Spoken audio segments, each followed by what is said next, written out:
So I got some little small zoanthids, some zoanthid frags just to test them out, and I wanted to try out the drip method because apparently that is the best. So, me being a paramedic and having access to random shit, I decided what better to do a drip method with than a drip set from an IV chamber.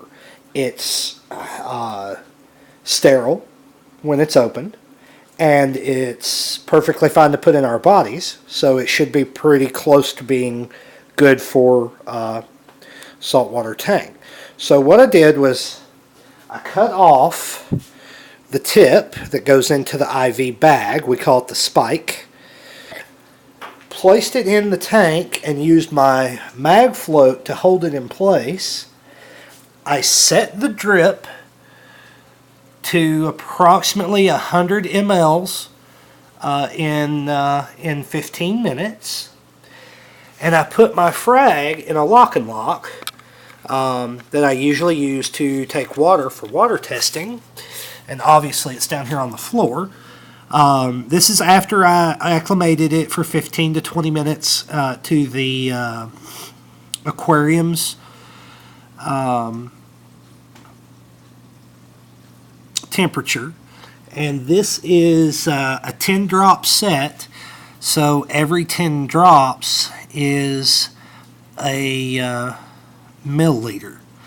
So I've got it set at right now at 80 drops a minute, so in 15 minutes it will have another 100 mLs in there.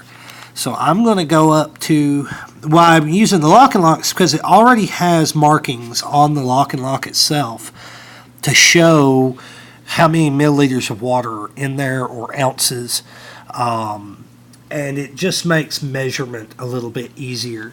And I don't know if you can see the end. That's what we would actually attach to your arm in the IV. So that is dripping water, and that is probably the easiest method that I have seen to start up a drip method, and it only took me 3 beers to have the idea. So yeah,